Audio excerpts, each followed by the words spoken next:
There are 7 principles of inclusive education that are to be demonstrated through different modes in every classroom.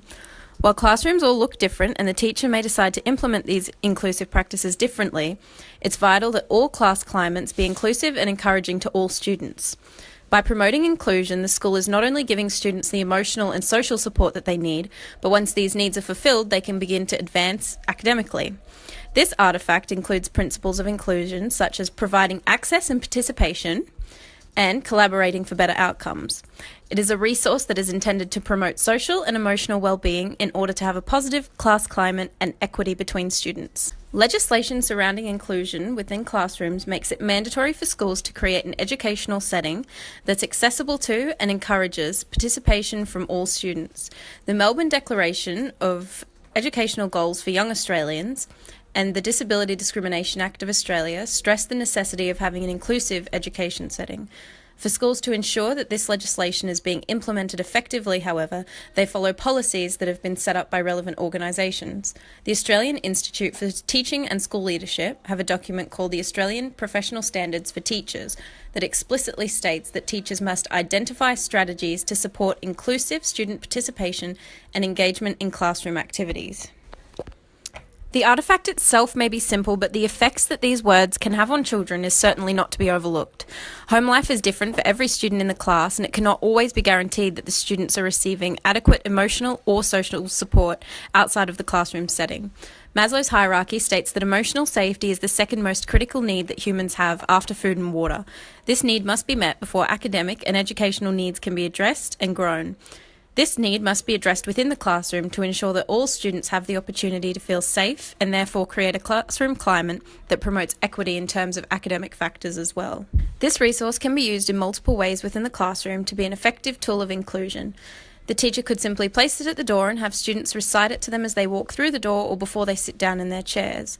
By simply reciting the words on the poster and having the pictures, this caters to students who are visual, audio, and kinesthetic learners.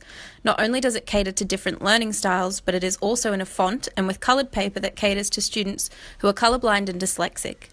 The important words have also been underlined so that the students who have ASD can differentiate what to focus on.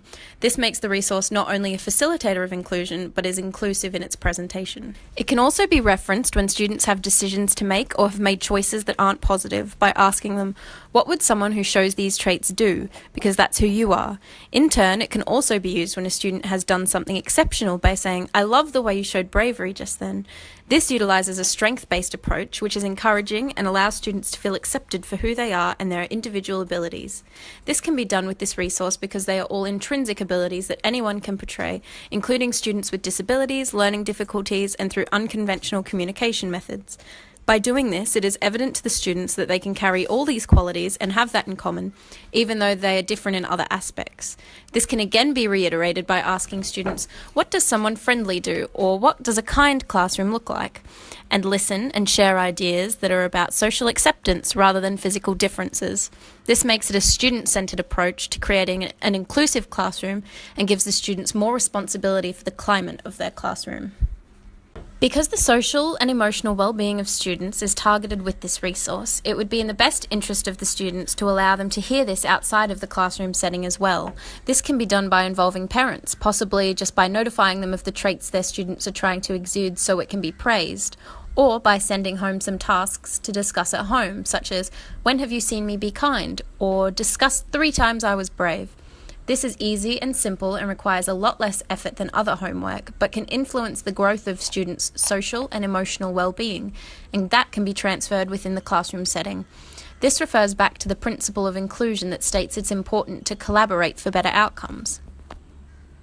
This artifact is only a small step in creating an inclusive classroom climate that provides social and emotional equity to all students, but could make a real difference to students who may be lacking this basic need. By encouraging all students to feel included and accepted within the classroom, they can feel like they have all the traits they need to succeed, in turn giving them the confidence to do so.